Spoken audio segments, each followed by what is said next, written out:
Hi guys, welcome back to my channel. I hope you've been enjoying the conversation around mother-in-law and daughter-in-law relationship. Did you join my Instagram live? What did you learn? Drop it in the comment section. Let me hear from you. So today I'm just going to be reading out some questions that came in from the conversation we had in my last video, and I just want us to read the question together and then answer together. I'm going to give my honest opinion, and then I expect that you two will do yours in the comment section. Is that good? Is that okay? Let's jump right in. So I actually love this comment sincerely. I love that you guys find my content edifying and inspiring, and the fact that you guys also drop comment. I really love it. And this is one comment that I'm going to read to you now. She said that your partner's reaction is everything. Your partner's reaction is everything. This is 100% true. She was referring to one of the things that I said in the video. So she said, I remember visiting my in-laws 2 weeks after the wedding. His mom lashed at me before my husband's siblings while watching our wedding video. In her words, I am disappointed by you wearing makeup on your wedding day. Immediately, my ever-ready darling husband stood and said, I love my wife that way. I am in support of everything you see.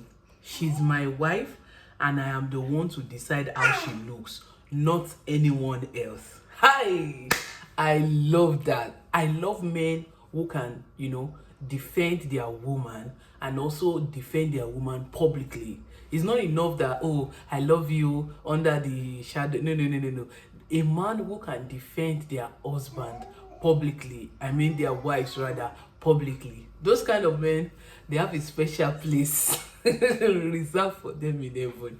I kid you not. And she went ahead to say that immediately my shoulder pad in my mind was raised and I started smiling in my mind because I couldn't have defended myself before everyone. And this is true. She can't stand to her mother-in-law to say, Mommy, why would you say that to me? No. That is the only thing that our husband can do. She cannot. That would bring about issues. Oh, she's standing up to me, she doesn't respect me, blah blah blah. This is the reason why I always tell couples or intending couples, when they come for counseling from me, I always say that there are some things that cannot happen in marriage. Maybe not cannot happen, but should not happen. Any conversation that has to do with my mother-in-law, my parents-in-law, my extended family, I undo them. I don't let my husband undo them because I know them better, and the way I present my husband to them is the way they are going to respect and honor him. So I made it in a way that anything that is coming to my husband should pass through me.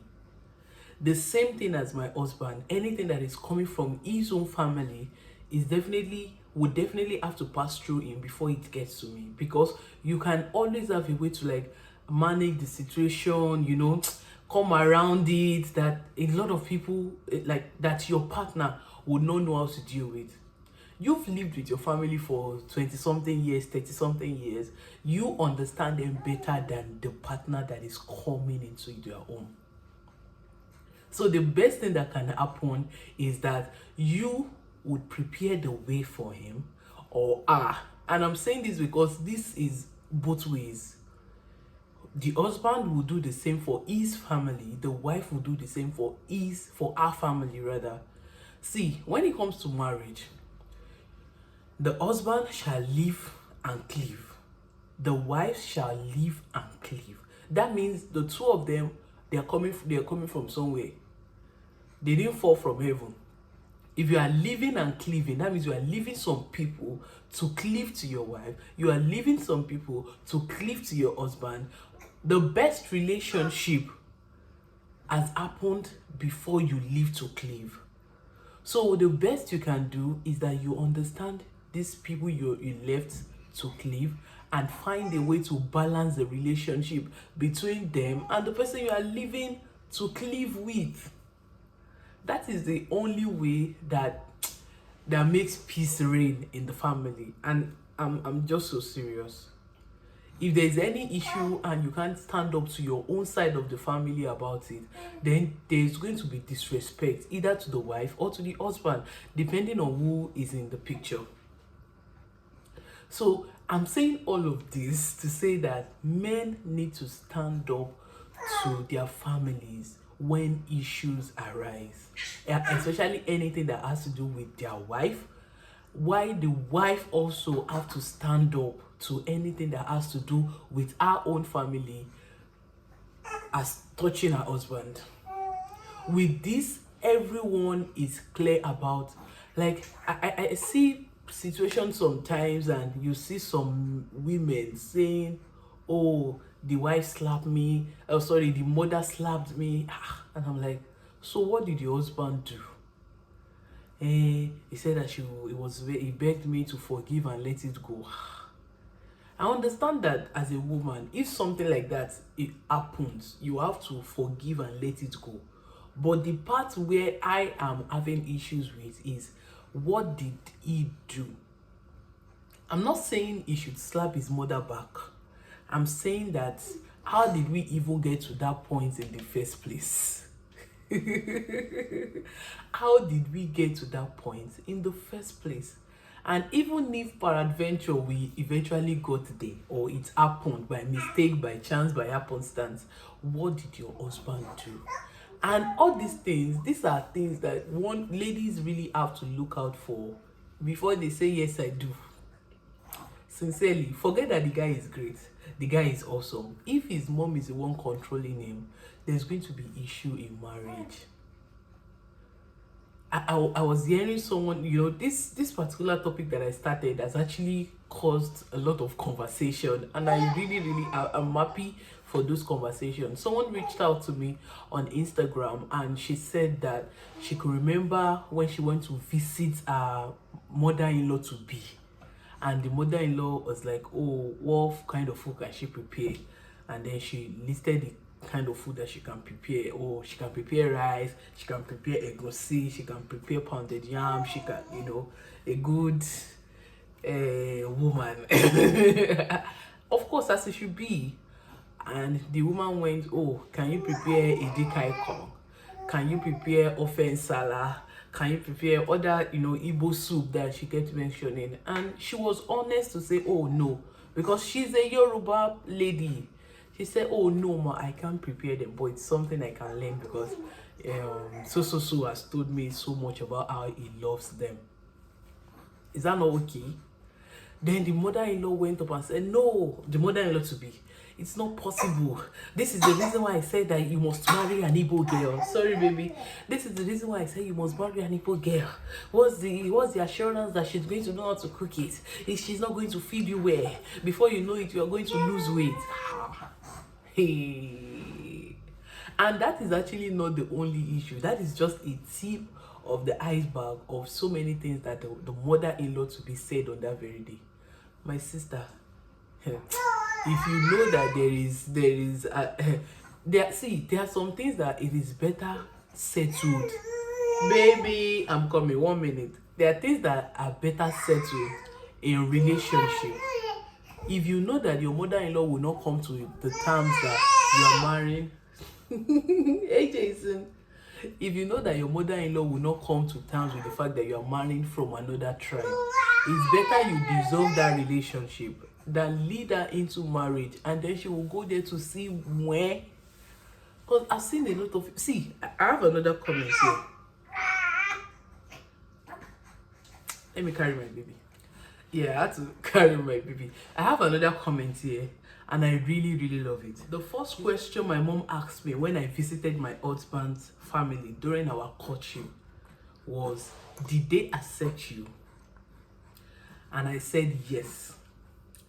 She now went on to say that my mom suffered eternal rejection from my dad's family from the beginning of their relationship, and it didn't even matter that my dad loved her. Even after I was born, nothing changed. And that was traumatic for my mom and the innocent me, the daughter. Unfortunately, everything ended in separation. I'm sharing this. Maybe someone out there might find it helpful. I know not all stories end like mine, or maybe many people don't share. Acceptance is king in marital relationship.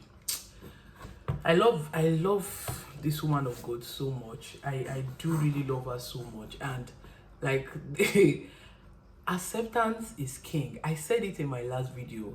Any family that is not accepting you now, there are high chances that they might not accept you later. And then the whole thing becomes like, keeps getting worse. I know that there are situations that it gets better, that oh, the mother-in-law now eventually gets to like her and all of that. Those things will change if I said they are not deal breakers. But the moment the reason why they are not accepting you in the first place are deal breakers that I've mentioned in my last video, then it is something that you might really have to look into, because things like that don't change easily. And even if it's going to take time, think about the collateral damage that it will make when you start having kids, and then your children now have to suffer from the lack of acceptance from the husband's family or from the wife's family. Either ways, I'm not here to support the wife or the husband. I'm saying because this can happen either ways. And you know, I said that you're marrying the family, not just the wife. When I was single, I used to say, oh, my husband. But getting married, I've come to realize that there is more to gain when you know that your parents-in-law are on your side than when they are not. There is a lot to gain. And for somebody like me who doesn't even like headache or all this rongodillo, please, I just want my peace of mind. And sincerely, there is no way there is going to be really peace of mind if the term with the parents-in-law are not straight. If there are issues to resolve, or unresolved issue, or lack of acceptance. Acceptance is king. A lot of time it doesn't change, and even if it will, there might have been damaged. I hope that one day I will find courage to share my own story, just the way she did, to share my own parents' story as regarding acceptance or no acceptance. I hope that we'll find courage to share it one day, but it doesn't change. She just said it, ours didn't change. My parents didn't change as well. I hope I'll find courage to talk about it one day. But I'm saying this out here, and I'm saying it with every sense of that I can talk about. I don't even know. See, if they are not accepting you now, there are high chances that they are not going to accept you later. So think about your children, think about your family. And you know the funniest thing? No man loves to be turned away from his family. No woman loves to be turned away from our family. Sorry, baby, I'm coming. You know, no woman wants to be turned away from our own family as well. So when issues start rising, trust me, it gets to affect the love in the marriage. It is better resolved while in relationship and know that everyone is good, than getting into marriage and getting into wars that are not necessary. You need all the peace of mind that you can get. So anything that has to do with mother-in-law, father-in-law, especially on issues that cannot change. Tribal issues cannot change. I cannot change to Igbo because I want to marry your son. The best I can do is to incorporate your culture. I cannot change. So for things that cannot change, there is need for you to ensure that, oh, we have settled this matter once and for all before going into marriage. So let me know. Feel free to share your own story in the comment. I know there is a single person or somebody who is already thinking of marriage and is facing your story in the comment. Let somebody learn from you. Thank you so much for watching my video, and I will see you in the next one. Bye.